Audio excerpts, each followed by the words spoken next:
Welcome to Nazir Fears, where fear finds you. Do you dare to enter a world of unspeakable horror and chilling mysteries? If you love creepy true stories, urban legends, haunted places, and terrifying experiences, you're in the right place.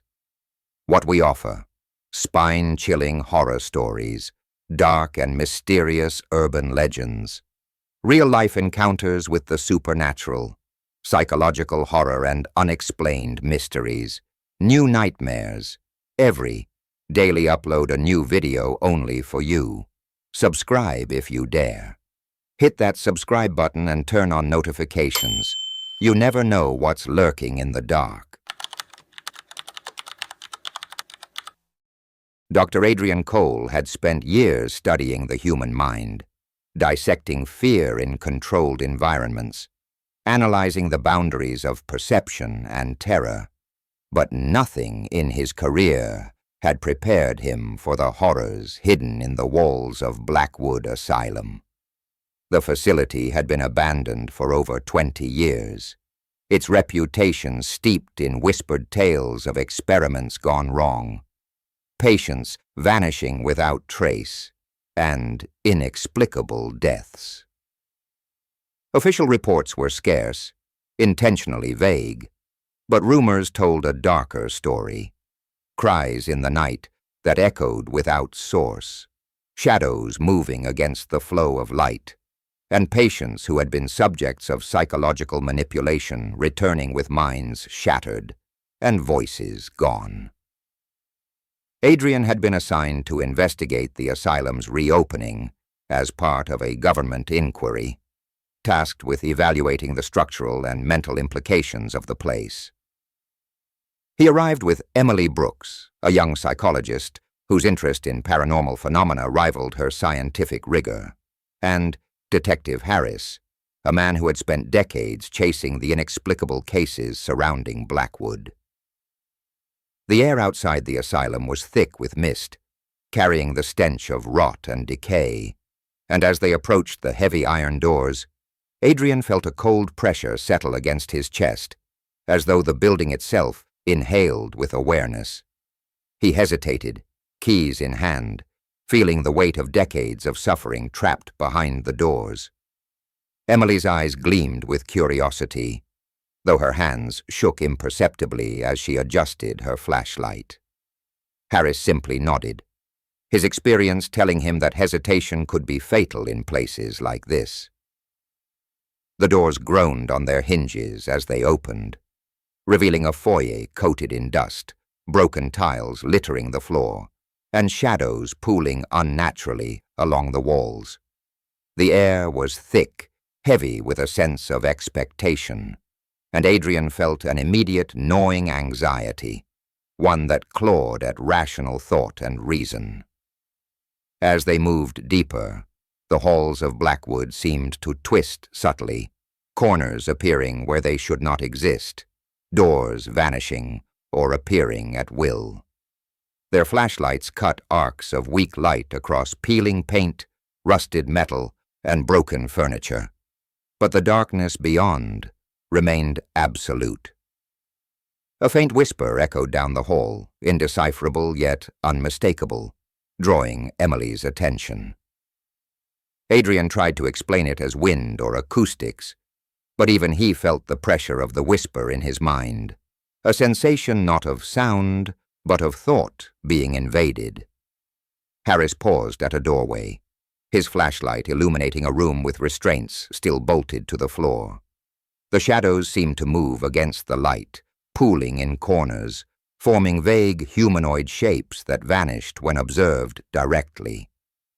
Adrian's rational mind struggled against panic, insisting that this was the brain's natural response to fear.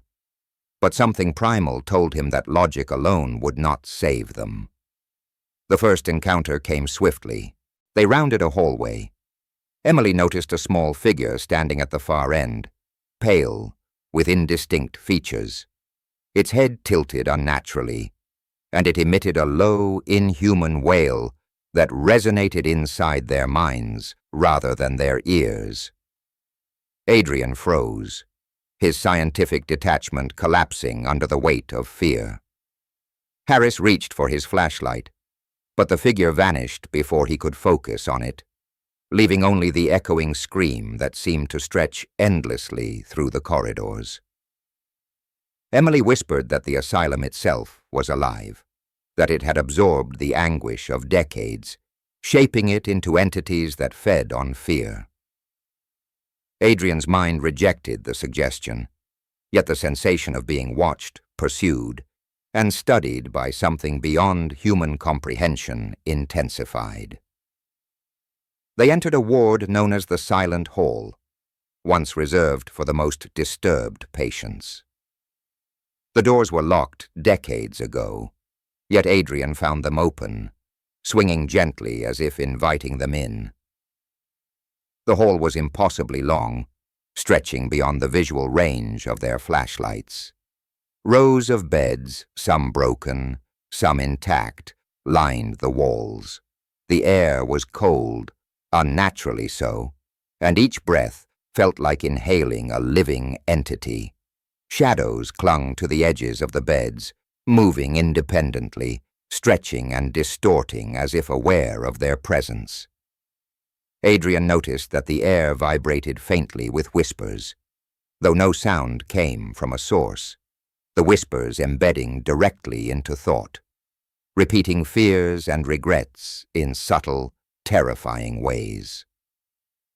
As they progressed, they encountered more manifestations, indistinct faces appearing momentarily in walls, shadows forming humanoid shapes and dissolving instantly, doors opening into voids too dark to comprehend. Emily attempted to document these anomalies, but her camera batteries drained rapidly, flickering with static whenever an entity drew near. Harris noted the patterns. The entities were not random. They observed, tested, and reacted to fear and hesitation. The Silent Hall was a predator, using its architectural form as both trap and weapon, extending hallways and corridors to disorient and manipulate perception. The deeper they moved, the more the asylum itself seemed to resist their presence. Corridors twisted, impossible stairways appeared, floors dropped away into darkness, ceilings arched far higher than they should have. Adrian tried to rationalize it as optical illusion and stress-induced hallucination, but the sheer consistency of the phenomena defied explanation.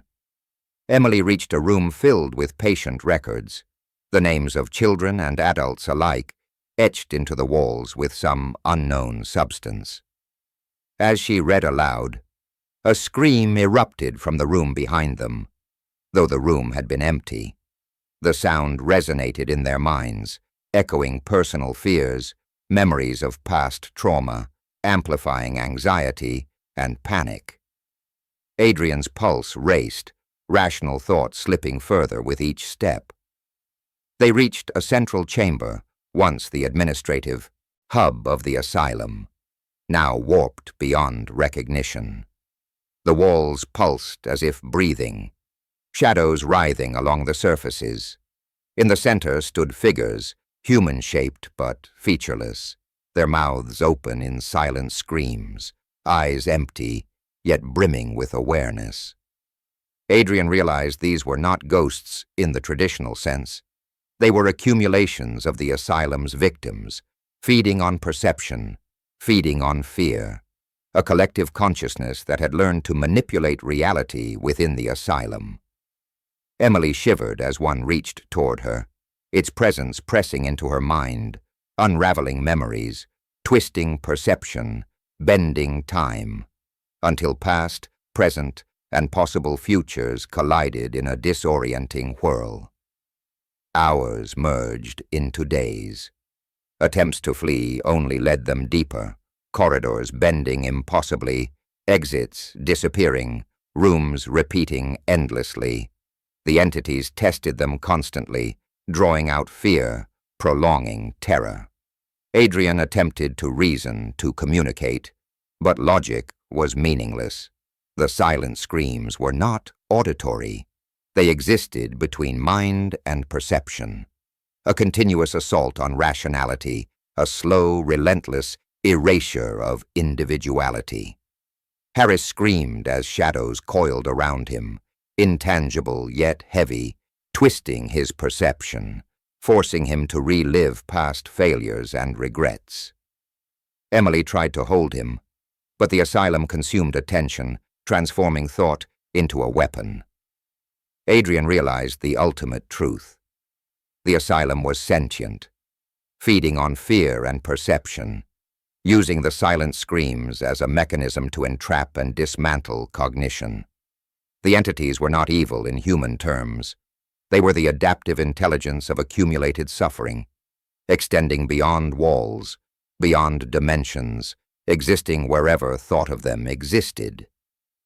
Each scream, each heartbeat, each step amplified their presence. Escape was not an option. The asylum would always reclaim what it observed, bending corridors and shadows to prevent departure. As their sanity frayed, Adrian began to notice the pattern. The silent screams were conscious, aware, and they existed to perpetuate themselves, to test the limits of human perception and terror.